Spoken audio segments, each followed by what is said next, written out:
Now we will be talking about France versus Germany, which is really the game that one of the games that I'm looking forward to. The first set of group stage matches. It's going to be a fantastic game, honestly. Um, I do have Germany winning, by the way. They probably have France. Isaac, you have France. I know that. Noah, you have France, right? I have France in a close one. Yeah. Okay. Well, first let's see how we think they're gonna line up. Give me a second. Give me a quick. I use these two because I use this side because I basically agree with this. I thought maybe for a second it could be Rabiot instead of Taliso, but it's looking like it's gonna be Taliso, which I like there. So let me go. It's gonna start Loris at the back. No surprises there. Hernandez, Kimpembe, Varane, Pavard, which was basically the back four that they used at the World Cup, replacing Umtiti with Kimpembe. Midfield four of Tolisso, Kante, Pogba, with Griezmann really playing right underneath the strikers, with Benzema and Mbappe up top, roaming around. You know, very.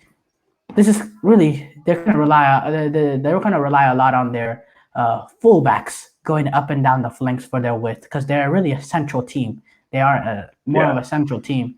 They're gonna rely on their fullbacks going up and down, and I think their fullbacks do have the quality to do that. This is just like there's no holes in this team. When you look at the bench, the guys they have on the bench, Giroud, Kunde, just everyone on that bench is so good. Is so talented. It's just a complete team, top to bottom. Rabiot, it's just they have quality on the bench that they like. I think Rabiot, you replace Rabiot with Tolisso, okay, no drop off, no real drop off there. You replace Disney with uh he plays left back or right back. I always get mistaken. Whichever side, there's no real drop off between the two. You replace Giroud with Benzema. Yes, there's a drop off, but it's not like Giroud is some bum. He still can score goals. The only guys in this team that I think are like unreplaceable, they're Key, Mbappe, and Kante. Really, and you could argue Griezmann too. Pogba too for this team. I On mean, his and day, Lloris too. but I think they can be equally Now, as. but Pogba for France is not. It's not Pogba for United. Pogba for France doesn't I'm not have saying that. passion. I just think they could. I think they have really quality midfielders on the bench that they're obviously they're not going to be as good, but you know it's not like it'll be like Conte or Pump or Mbappe like they lost them. Overall, it's such a talented team. But let's move on to Germany. They're going to be playing a back three actually, and it seems like everybody, all the Germans, want to play a back three after Tuchel won the Champions League. It sounds like what's his name, Nagelsmann at Bayern. Is thinking about going back three with them. Joachim Löw switched to back three with Germany. A lot of people are looking at Tuchel's philosophy and making it. And hats off to I love Tuchel. He that. won me the Champions League. That, we'll talk about that another day because this is the Euros. Um, but yeah, they're gonna go with the back three, and I honestly, really, I think that there's no questions about this team. This team is exactly. Maybe you could argue Sule instead of Ginter, but I like Ginter at this position. Gives you a little bit more pace, and he's easy to play out of the back with him because he's more gifted, and he can cover Kimmich, who's not that defensively that gifted, because he could also be defend the outside. So I like being Ginter being over here. I like Kimmich as a wing back. Yes, you could have him in the midfield, but here there's more. He can when you play him in the midfield, you don't get his ability to cross the ball. I think one of the most underrated aspects of him, he can send killer balls, send killer crosses into the box, and you will get that more with him as a wing back. Going and you have the protection over here, so they're not gonna take advantage of his defensive frailties. Gosens, he's been in amazing form for Atalanta, no questions over it. Here, he's a top class player. Cruz and Gundogan holding it down. I like this midfield too. The only slight problem that I might have with it is this is gonna force Gundogan to play a little bit more deeper with the midfield too. Kroos, and he was a top goal scorer for Man City, so you want him making those clever runs into the a box because he is a goal scoring threat, and I don't think you'll get that much of that if he's in that midfield too. And you have a front three of Gnabry, Muller, and Havertz, which I really don't think you could really question. You know, maybe you could say Werner, but who is he replacing? Muller. I mean, Muller has always been a goal scorer for Germany in these tournaments. Gnabry's quality, Havertz's quality, and it's a clever balance. You have that box threat with Gnabry going in behind. I know he's not the most pacey, but he does have pace, and he also has very gift technical abilities. And Havertz is the technician that makes clever runs and can do clever movements that can free up space for Muller. So I really like this lineup, and I have Germany winning this game because I think they're at home, and I think that the combination of Thomas Muller and Hummels returning, and the fact that speaking of which, I forgot. Did I talk about Hummels being in the back line? I think that's part of the reason why they went to back. Not part of the reason why they went to back three, but part of the reason why I have them winning this game, because they were very shaky at the back with the combination that they went to a back three. And the fact that they brought in Hummels in, I think they're more defensively solid. Also, with Rudiger being in top class form with Chelsea, and I think Germany's gonna win this game. They're at home. They have a goal scorer in Thomas Muller. At least he is for Germany. He's a playmaker. He's been more of a playmaker, playing a different role for Bayern. But right now, he's the out and out number 9. And yes, he has 20 assists, but he could also score goals too. That's another great aspect of him. The last couple of years, he is a goal scorer. I think Germany's gonna win this game. Isaac? I'm trying to decide in my head. Do I think this is going to be a high scoring game, or are they going to be more conservative and it's going to be a low scoring game? Because no matter what, I mean, I think France is going to win. Different to you, but you look at these teams and it's is this going to be a 3-2 or is it going to be a 2-1? I think my prediction is going to be a 2-1 win for France. No, I think it's going to be. I think France is going to be a little bit more pragmatic since they're playing on, because they've always been, especially they always are, yeah. But then with Mbappe running, and they're playing on the road. Mbappe can get against Hummels and then just use his pace. But that's why you have the protection. That's why you have the protection of a back three, and Rudiger has pace too. Rudiger is going to break someone tomorrow.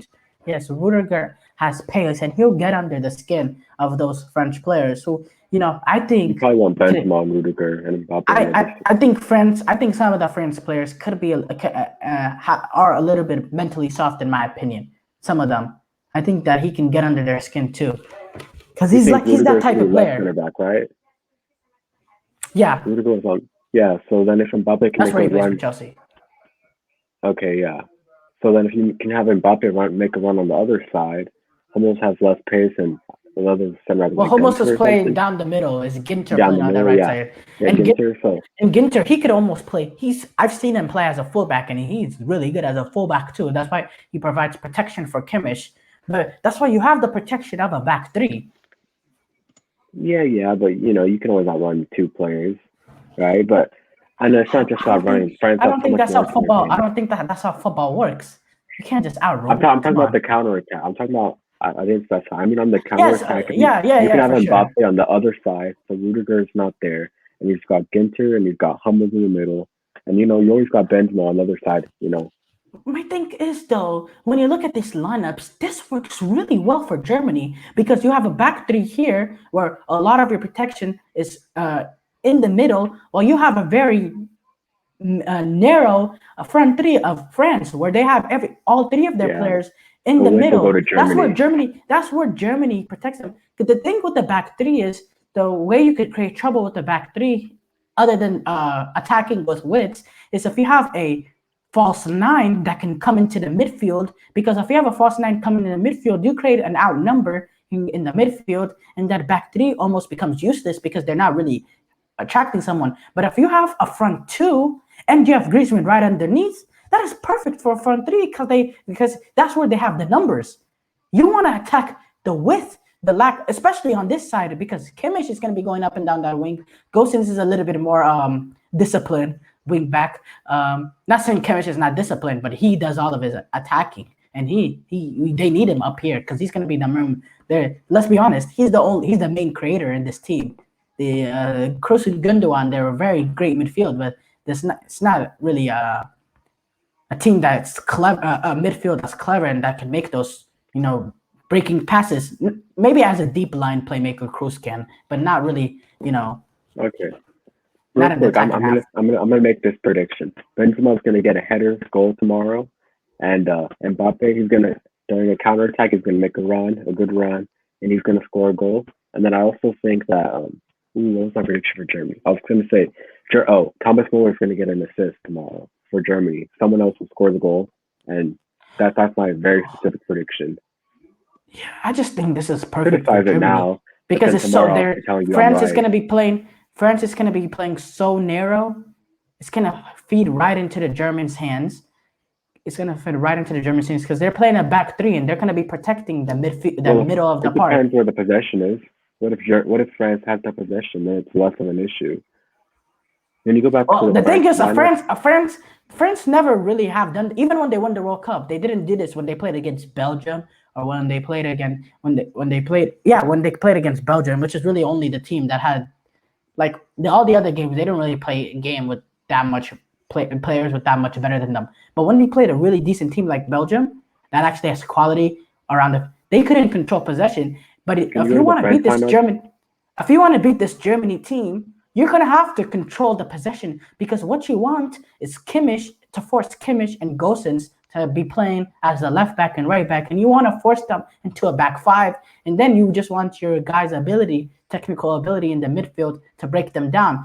But you do not want this to be an open-ended. Well, maybe you do because you think you can take advantage of this back three with these two fullbacks going up and down. But if this becomes open-ended and you have that narrow attacking three, because this attacking three is narrow, you don't have any width from this attacking three, except sometimes you have Mbappe roaming around. Most of the time is, stagnant in the middle. Well, that plays perfectly into the front three hands because it's a 3-on-2 really, with Griezmann right underneath, with the midfielders taking care of Griezmann. Yeah, it's gonna be a great tactical battle. But yeah, I have Germany winning. Real quick, who do you have winning? France. Noah? France. I have France winning 3-2. I think it's gonna be a little bit higher scoring game. I think France with Karim Benzema coming back, because you said he hasn't played in a few years now. I think he takes advantage. Yeah, He sex tape scores a scandal goal. or whatever it was. I think Mbappe scores a goal, and maybe Conte or somebody from the midfield or back line. Conte. Okay, no, not Conte. Conte So with you the said hat-trick. 3-1? Maybe 3-2. no. I said 3-2. I think on the Germany side. Dude, France is this is not gonna be a high scoring game. I promise you. It's not gonna be as good as a game as people are making it seem. It's not. There's gonna be more quality on the field than other people, but it's gonna be more of a tactical breakdown this game, or tactical battle Probably between the because two it's the first coaches. game. I see it as 3-2. You never know. It could maybe be 2-1, but I see it as 3-2. I see Müller scoring. Maybe Hummels off the header. Stuff like that. So, I see France taking it. Yeah. This is our preview of Germany, France. Thank you for watching. More videos will be coming tomorrow talking about what we thought of Group F, the Portugal, Hungary, and Germany, France. And yes, please like the video, subscribe, and feel free to like a comment. We need to do everything we can to grow this channel. Isaac and Noah, Share it with a friend. Share the video with a friend. Yeah, share the video with a friend. Isaac, Noah, thank y'all, and we'll be back tomorrow. Peace.